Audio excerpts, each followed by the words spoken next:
جس عرصے میں اسمبلیوں کو ختم کرنا مقصود ہے، اس عرصے کے دوران آئینی اصلاحات لائی جائیں گی۔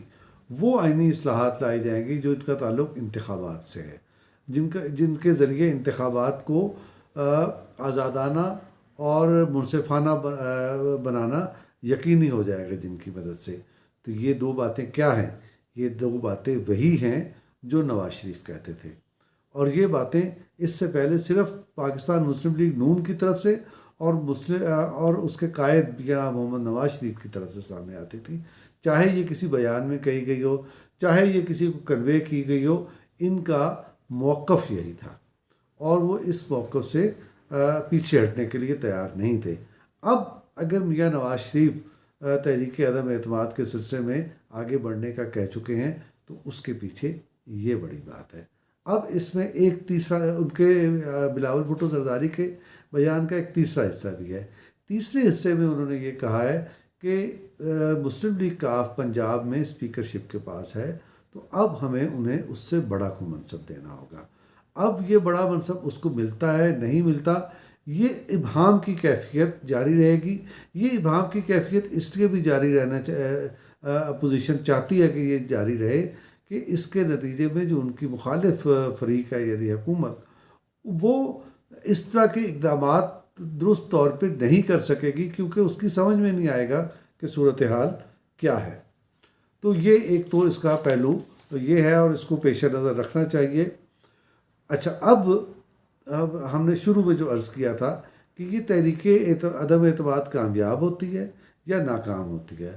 ہر دو صورتوں میں ناکامی عمران خان اور ان کی حکومت کی ہے۔ وہ کیسے؟ یہ ہم آپ کو ایک مثال سے سمجھائیں گے۔ یہ 1992-93 کی بات ہے، جب غلام اسحاق خان نے میاں نواز شریف کی حکومت کو ختم کر دیا، اسمبلی تحلیل کر دی اور انہیں گھر بھیج دیا میاں نواز شریف صاحب کو۔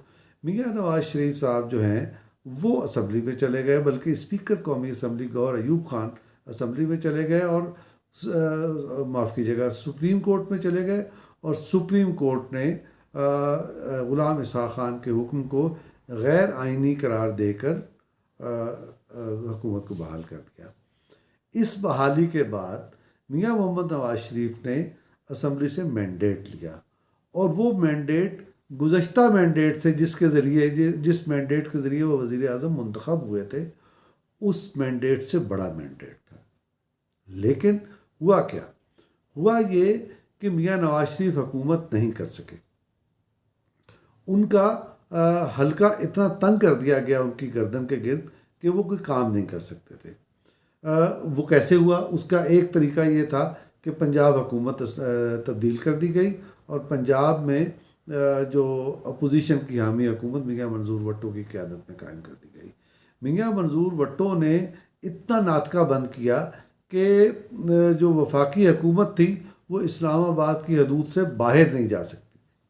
نتیجہ یہ نکلا کہ پورا سسٹم ناکام ہو گیا، اور فریقین جو ہے وہ ایک دفعہ پھر مل بیٹھنے پہ مجبور ہوئے، اور اس انتظام کے تحت اسمبلی ایک بار پھر تھوڑے ہی عرصے کے بعد اسمبلی ایک بار پھر تحلیل کر دی گئی، اور بالآخر 1993 میں انتخابات ہوئے، جس کے نتیجے میں محترمہ بے نظیر بھٹو کی حکومت قائم ہوئی۔